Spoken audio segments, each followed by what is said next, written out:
মার্কিন যুক্তরাষ্ট্রের দেওয়া শুল্কের পাহাড় ডিঙিয়ে এক জাদুকরী কূটনৈতিক জয় ছিনিয়ে এনেছে বাংলাদেশ। এবার মার্কিন যুক্তরাষ্ট্রের সঙ্গে বাংলাদেশের বেশ কিছু চুক্তি সামনে এনেছে অন্তর্বর্তী সরকার। এই চুক্তিতে উঠে এসেছে 19% শুল্ক হ্রাস সহ পোশাক খাতের এক জাদুকরী সমীকরণ। আরও জানাচ্ছেন সাদিয়া সিদ্দিকা।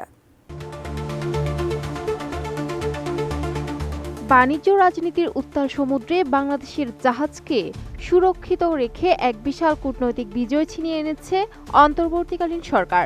2025 সালের 2 এপ্রিল মার্কিন প্রেসিডেন্ট স্বাক্ষরিত নির্বাহী আদেশ 14,257 বলে যখন বিশ্বের প্রায় সব দেশের উপর চড়া শুল্ক আরোপ করা হচ্ছিল, তখনই শুরু হয় ঢাকার সাহসী কূটনীতি।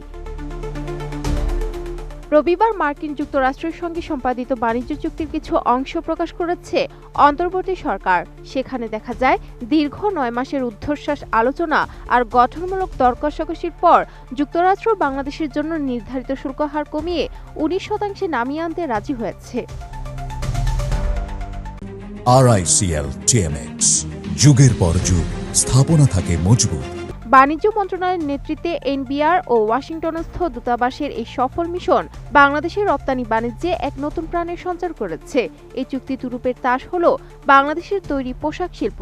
যুক্তরাষ্ট্র রপ্তানি হওয়া বাংলাদেশি পণ্যের প্রায় 80% পোশাক। নতুন চুক্তি অনুযায়ী বাংলাদেশ যদি যুক্তরাষ্ট্র থেকে তুলা ও কৃত্রিম তন্তু আমদানি করে তা দিয়ে পোশাক তৈরি করে পুনরায় যুক্তরাষ্ট্রে পাঠায়, তবে সেক্ষেত্রে কোনো 19% শুল্ক গুনতে হবে না। পণ্যটি ঢুকবে সরাসরি শূন্য আরটি হারে। এটি কেবল একটি শুল্ক ছাড় নয়, বরং বাংলাদেশের প্রধান রপ্তানি বাজারকে চিরস্থায়ীভাবে সুরক্ষার একটি কৌশলগত চাল। এছাড়া ঔষধ, প্লাস্টিক, কাঠ ও কৃষিজাত পণ্য সহ প্রায় 2,500টি বাংলাদেশি পণ্য এখন মার্কিন বাজারে কোনো শুল্ক ছাড়াই প্রবেশের টিকিট পেয়েছে। আকর্ষণীয় বিষয় হলো মালয়েশিয়া বা কম্বোডিয়ার মতো দেশগুলো যেখানে ডিজিটাল ট্রেড নিয়ে মার্কিন শর্তের জালে আটকা পড়েছে, বাংলাদেশ সেখানে অনেক বেশি স্বাধীন। চুক্তিতে উৎপত্তির নিয়মে কোনো কঠোর মূল্য সংযোজনের সীমা রাখা হয়নি, যা রপ্তানি প্রক্রিয়াকে করেছে অত্যন্ত সহজ। অন্যদিকে বাংলাদেশের বাজারে মার্কিন পণ্যের জন্য 7,132টি ট্যারিফ লাইন অন্তর্ভুক্ত করা হলেও তা হুট করে নয়, বরং ধাপে ধাপে শুল্কমুক্ত করার সুযোগ রাখা হয়েছে। এমনকি 326টি পণ্যকে পুরোপুরি এই সুবিধার বাইরে রেখে দেশীয় স্বার্থ রক্ষা করা হয়েছে। চুক্তিটি কেবল কেনা বেচায় সীমাবদ্ধ নয়, এতে ই-কমার্স, মেধা সম্পদ সংরক্ষণ এবং জ্বালানি খাতে বিনিয়োগের এক বিশাল পরিকল্পনাও রাখা হয়েছে।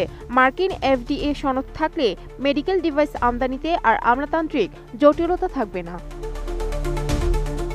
চুক্তিতে আন্তর্জাতিক শ্রম আইন ও পরিবেশ রক্ষার অঙ্গীকার থাকলেও বাংলাদেশের জন্য সবচেয়ে বড় রক্ষাকবচ হলো প্রস্থান ধারা বা এক্সিট ক্লজ, যা অন্য অনেক দেশের চুক্তিতে নেই।